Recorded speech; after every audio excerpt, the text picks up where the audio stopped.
Hello दोस्तों, आप सभी का स्वागत है आपके अपने YouTube चैनल मैथ मस्ती पर। दोस्तों, आप मुझे अनअकैडमी पर भी फॉलो कर सकते हैं मैथ को पढ़ने के लिए। और अगर आप बैंकिंग, रेलवे, एसएससी की तैयारी करते हैं या कोई भी अदर कॉम्पिटिटिव एग्जाम की तैयारी आप कर रहे हैं तो आप मुझे YouTube चैनल मैथ मस्ती पर भी फॉलो कर सकते हैं। आपने सब्सक्राइब कर रखा है और अगर आपने नहीं किया है अभी तक तो नीचे लाल कलर में सब्सक्राइब बटन होगा, चैनल को सब्सक्राइब कर लीजिएगा। इससे क्या होगा, हर वीडियो का नोटिफिकेशन मिलते रहेगा। दूसरा, मैं अनअकैडमी का वेरीफाइड एजुकेटर हूं। आप मुझे अनअकैडमी पर भी फॉलो कर सकते हैं। वहां अनअकैडमी पर विपिन कुमार के नाम से सर्च कीजिएगा मुझे। और अनअकैडमी का लर्निंग ऐप आप प्ले स्टोर से भी डाउनलोड कर सकते हैं और विपिन कुमार के नाम से मुझे आप वहां सर्च कर सकते हैं। और मैं अपने यूट्यूब के हर वीडियो में नीचे डिस्क्रिप्शन में मैथ का लिंक दे देता हूं। आप इस वीडियो को देखने के साथ साथ नीचे डिस्क्रिप्शन में जाकर अनअकैडमी पर भी वीडियो देख सकते हैं। Thank you. अब हम बात करते हैं, क्वेश्चन पढ़ाते हैं डायरेक्ट। और खास की ये जो हमारा आज का क्लास है ये आपके लिए special SSC GD, UP police और आरपीएफ वालों के लिए, तो इसी लेवल का क्वेश्चन को इंक्लूड करा है मैंने इस वीडियो में। तो आइए अब हम बात करेंगे, इस पर डिस्कस करेंगे क्वेश्चन पर। सबसे पहला क्वेश्चन जो आज का है यहां पर 51, ये क्वेश्चन को आप यहां देखेंगे। चलिए, ये पूरा क्वेश्चन आपके सामने। क्वेश्चन क्या कहता है? क्वेश्चन कहता है कि यहां पर राम ने 60,000 रुपए में एक बाइक खरीदी। उसने 10,000 रुपए नगद भुगतान किया और शेष राशि का 2 वर्ष के बाद 15% साधारण ब्याज पर भुगतान किया। साधारण ब्याज के रूप में उसने कितना अधिक भुगतान करना पड़ा? तो सबसे पहले आप देखिए कि 60,000 रुपए का गाड़ी खरीद लिया, बाइक खरीद लिया, 10,000 भुगतान कर दिया, तो उसके पास जो देना है वो अब 50,000 ही देना है। ये बात में कोई दिक्कत नहीं। अब जो उसको देना है वो 50,000 रुपए ही देना है। 60,000 का गाड़ी खरीदा, 10,000 भुगतान कर दिया, तो 50,000 अब देना पड़ेगा। अब कहता है शेष राशि का 2 वर्ष के बाद 15% साधारण ब्याज पर भुगतान करेगा। आपको पता है साधारण ब्याज एसआई बराबर क्या होता है हमारा? एसआई बराबर होता है R इंटू टी। एसआई बराबर होता है R इंटू टी। तो रेट अगर 15% है और टाइम 2 साल है तो 15 और 2 को गुना कर देंगे तो 15 दूना 30% ब्याज हो जाएगा। दोस्तों, ब्याज कितना हो जाएगा? 30% हो जाएगा। यानी साधारण ब्याज जो उसे देना पड़ेगा वो देना पड़ेगा 50,000 का 30%। अब प्रतिशत का मतलब बट्टा में 100 होता है, तो 100 से 2 जीरो कट जाएगा। अब 5 तिहाई 15 हो जाएगा और 2 जीरो 1 जीरो, यहां 3 जीरो इस पर आ जाएगा। यानी ब्याज के रूप में उसे टोटल 15,000 रुपया देना पड़ेगा। ये हो जाएगा आपके ऑप्शन बी में। तो हम बढ़ेंगे अगले क्वेश्चन पर, और आपको कैसा लगा जरूर बताइएगा कमेंट करके, क्योंकि मैं पूरा क्वेश्चन दिखाने का प्रयास कर रहा हूं। और ये देखिए अगला क्वेश्चन हमारा है, ऊपर देख रहे हैं 75.8 का स्क्वायर, यानी 75.8 का स्क्वायर माइनस 35.8 का स्क्वायर बटा 40, इसका मान क्या होगा? ऊपर में इसको हम ए बोले और इसको हम बी बोले, तो ये हमारे किस फॉर्म में आ गया भाई? ए स्क्वायर माइनस बी स्क्वायर के फॉर्म में आ गया। तो इसके लिए तो हम लिखते हैं ए प्लस बी, याद होगा क्या लिखते हैं हम लोग? ए प्लस बी इंटू लिखेंगे ए माइनस बी, यही बात ना? तो बस हो गई बात खत्म। यानी ऊपर वाला को एक बार जोड़ के, तो एक बार जोड़ दीजिएगा तो 75 35 जोड़ के, और ये कितना हो जाएगा? 110 8 8 16, यानी कि 116, ये हो जाएगा 111.6 हो जाएगा जोड़ने के बाद। इन दोनों को जोड़ने के बाद हो जाएगा इतना, और घटाएंगे दोनों को, क्योंकि अब ए माइनस बी भी करेंगे। तो 75.8 में से 35.8 गया, 8 में से 8 गया 0, 75 में से 35 गया 40, तो ऊपर हो गया अब 40, नीचे भी है आपको 40। अब 40 से 40 कट गया, आपका आंसर ऑप्शन बी आ गया 111.6। आगे बढ़े, बिल्कुल। तो चलिए दोस्तों, अब हम जो बात करने जा रहे हैं ये क्वेश्चन पर, तो हमारा क्वेश्चन होगा क्वेश्चन है कि निम्नलिखित पाई चार्ट में 4 कंपनी एस, टी, यू और भी का एक बाजार शेयर दर्शाया गया है। कुल बाजार 72 करोड़ रुपए का है। तो पाई चार्ट का अध्ययन कीजिए और प्रश्नों का उत्तर दीजिए।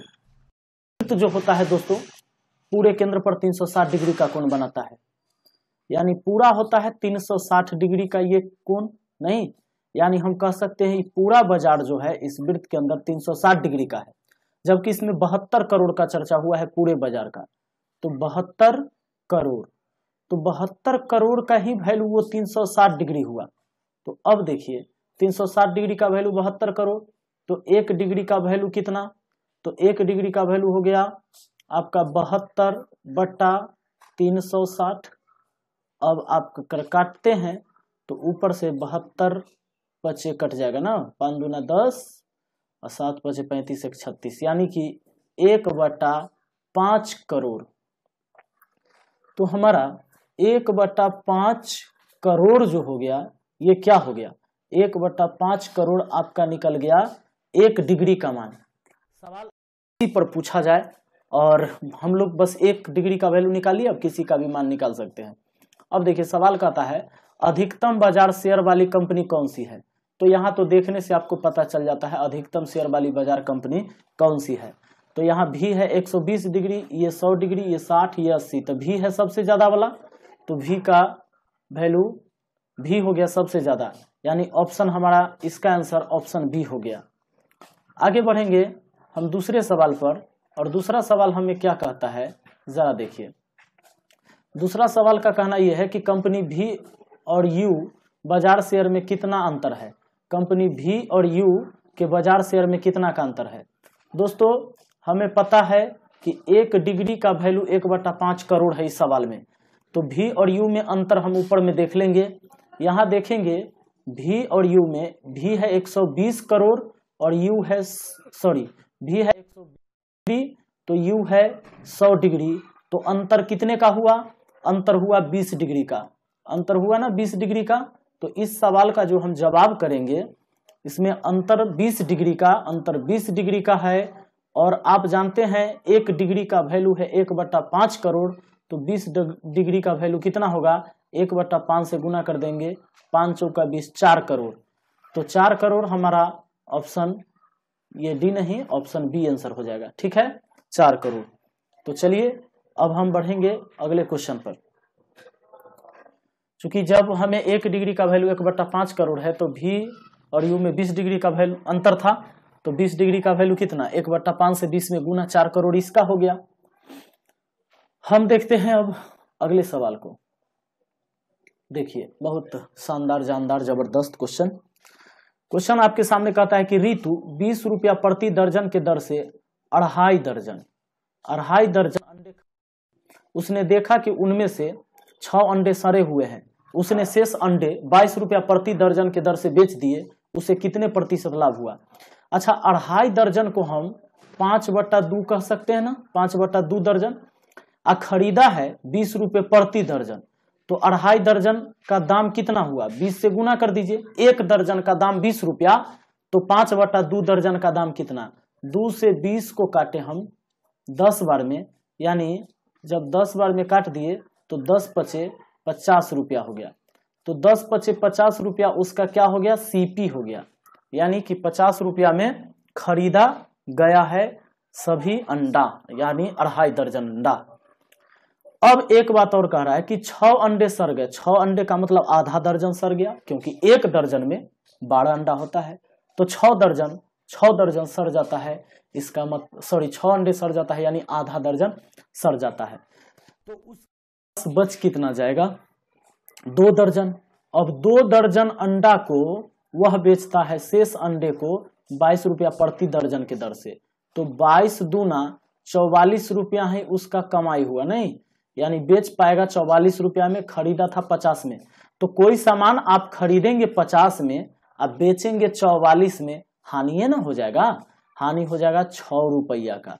और 6 रुपया का हानि पूछा है प्रतिशत में, तो 6 का हानि कितना पर, 50 पर, बटा में क्रय मूल्य अगुने 100, मतलब खरीदा सबको 50 में, और बेचा सबको 44 में, तो हानि हो गया 6 का। 6 का हानि कितना पर, 50 पर, जितना पर खरीदा था। और प्रतिशत के लिए यहाँ 100 से गुना, 50 दूना 100, 6 दूना 12% हानि। तो 12% हानि देख के मारेंगे, 12% हानि ऑप्शन बी में है, न कि दोस्तों 12% देख के ऑप्शन ए मार दीजिएगा। ऐसा मिस्टेक नहीं होना चाहिए, क्योंकि ऐसे जितना प्रतिशत लाभ उतना प्रतिशत हानि भी दिया हुआ रहता है। ठीक है, आगे बढ़ें। चलिए हम देखते हैं अगले सवाल को। तो हमारा अगला प्रश्न है 56 नंबर। उन वर्षों की न्यूनतम संख्या क्या होगी जिनमें 2600 रुपए पर 6.2/3% की दर से साधारण ब्याज की राशि रुपए की यथातथ पूरी संख्या हो जाएगी। तो पूरी संख्या होने का मतलब यह है कि वो दशमलव में नहीं आना चाहिए, पूरा पूरा होना चाहिए। तो 6.2/3%, तो 6 18 2 20, 20/3%। अभी तो भिन्न में है ना, तो सोचो 20/3 में कितना से गुना कर दीजिएगा कि पूर्णांक में आ जाएगा। तो एक बात सुनिए, 20/3 में कितना से गुना करेंगे पूर्णांक में? पूर्णांक में क्यों गुना क्यों करेंगे? गुना क्यों करेंगे? क्योंकि ब्याज जो होता है, एसआई जो होता है, आर इंटू टी होता है। एसआई जो होता है आर इंटू टी होता है, ये प्रतिशत ब्याज प्राप्त करने के लिए। तो एक बात बताइए, यहाँ रेट है 20/3%, और किस टाइम से गुना कर दे तब ना ब्याज निकल जाएगा। बोला है कि साधारण ब्याज की राशि रुपए की यथातथ पूरी संख्या हो जाएगी, यानी पूरा पूरा संख्या में होना चाहिए, पॉइंट में नहीं होना चाहिए। तो 20/3% में ऑप्शन ए लेकर गुना कर दें तो 3 से 3 कट जाएगा, 20% पूरा पूरा पूर्णांक में हो गया, नहीं 20% हो गया, 20.5 नहीं ना, 20.4 नहीं ना है, पूरा पूरा 20%। तो किससे गुना करने पर? 3 से गुना करने पर, यानी हमारा आंसर ऑप्शन ए हो जाएगा। तो आगे बढ़ते हैं और देखते हैं हम अगले सवाल को। अब जो हमारा आगे का प्रश्न है दोस्तों, प्रश्न संख्या 57। दो धनात्मक संख्या का योग उनके वर्गों का योग का 20% है। दो धनात्मक संख्या उनके वर्गों के योग का 20% है और उनके वर्गों के अंतर का 25% है। यदि संख्या x और y है तो x + y / x² कितना होगा? चलिए, दो धनात्मक संख्या का योग उनके वर्गों का योग का 20% है और संख्या x y दिया हुआ है। तो सवाल ऐसे बनेगा, दो संख्या का योग, यहां बोला है ना, दो धनात्मक संख्या का योग उनके वर्गों के योग का 20%। ये दो धनात्मक संख्या का योग जो है उनके वर्गों के योग का, यानी x का भी वर्ग y के भी वर्ग, इनके वर्गों के योग का 20%। अब 20% का मान हम 1/5 कह सकते हैं दोस्तों। और कहता है उनके वर्गों के अंतर का 25%। उनके वर्गों के अंतर यानी x का भी वर्ग y का भी वर्ग, इनके वर्गों के अंतर का 25% है। 25% का मतलब 1/4। दो धनात्मक संख्या का योग जो है ना, इनके वर्गों के योग का तो 1/5 हो गया क्योंकि 20% कहा था, और इनके वर्गों के अंतर का 25% यानी 1/4 हो गया।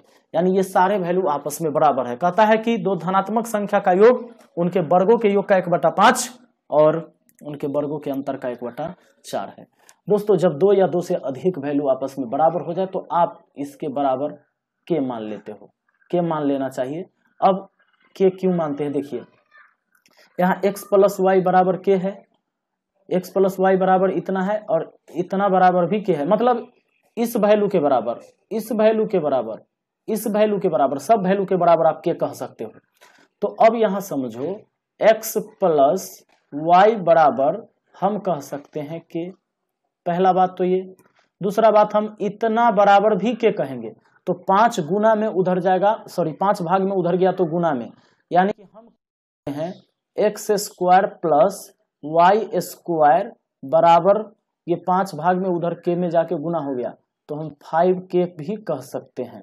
और तीसरा कंडीशन हम ये कह सकते हैं कि इतना के बराबर भी के है तो हम यहाँ पर ले लेंगे x² - y² बराबर 4 है, भाग में उधर गया तो गुना में, यानी 4k हो जाएगा। अब बताइए, ये x² - y² बराबर 4k, x² + y² बराबर 5k, इन दोनों को जोड़ दे तो माइनस में वाई स्क्वायर प्लस में वाई स्क्वायर खत्म। अब एक्स स्क्वायर और ये एक्स स्क्वायर, तो हमारा आता है 2x स्क्वायर। अब बराबर कितना बच जाता है भाई, तो 5 और 4 9, 9k हो जाता है। अब हम एक्स स्क्वायर का मान हम बोल सकते हैं कितना जानते हैं, 9k अब बाई 2 बट्टा में आ गया, ये वाला बट्टा में चला गया। मान हमें कितना का निकालना है, इतना का निकालना है। तो इसका वैल्यू निकालने के लिए दोस्तों हमें x प्लस वाई का मान k पता है, तो हम x प्लस वाई का मान k रख देंगे और x स्क्वायर का मान 9k, देखिए 9k अब बट्टा कितना रख देंगे 2। अब चलिए, तो ये k से k कट जाएगा, ये 2 जाके ऊपर गुना हो जाएगा, तो 2/9 हो गया हमारा इतना का वैल्यू, x इतना का वैल्यू हमारा आ गया 2/9। तो दोस्तों आई होप कि आपको बहुत अच्छा लगा होगा, ये वीडियो समझ में आया होगा। इसमें आप मुझे भी देख पा रहे हो और क्वेश्चन को भी आसानी से देख पा रहे हो, समझ में भी आ रहा है। तो ये एसएससी जीडी के लिए अब जो क्रैश कोर्स हम लोग का अभी चलेगा ये 30 दिन का, और इसमें कंटिन्यू क्लास को हम करेंगे। और ये पहला वीडियो अब से समझिए, इससे पहले भी मैंने बहुत सारे वीडियो तो डाल ही दिया, से पहला वीडियो समझिए, अभी से 30 दिन का क्रैश कोर्स शुरू करना है, ठीक है। हाँ, आप मुझे RS अग्रवाल पढ़ने के लिए, पूरा RS अग्रवाल बुक पढ़ने के लिए नौकरी जंक्शन मेरा नया चैनल है, नौकरी जंक्शन यूट्यूब पर, तो नौकरी जंक्शन आप सर्च करके वहाँ पर भी जाके देख सकते हो। पूरा RS अग्रवाल मैं वहाँ पढ़ा रहा हूँ, वीडियो अपलोड कर रहा हूँ, तो वहाँ जाइए। और अगर आप इसका पेड क्लास करना चाहते हैं तो पेड क्लास भी कर सकते हैं। उसके लिए आपको मैंने नंबर भी दे दिया था, और जो लोग जानते हैं कर रहे हैं क्लास उनके लिए ठीक है, नहीं कर रहे हैं तो कोई बात नहीं है। ये हमारा नंबर है 7970352739। तो मैं ये नंबर उन्हीं के लिए दे रहा हूँ जिनको पेड क्लास करने की ज़रूरत है या करना चाहते हैं, ठीक है। Thank you. अगर ये वीडियो पसंद आया है तो इसे लाइक कमेंट शेयर जरूर करिएगा। Thank you. हम मिलते हैं अगली वीडियो में।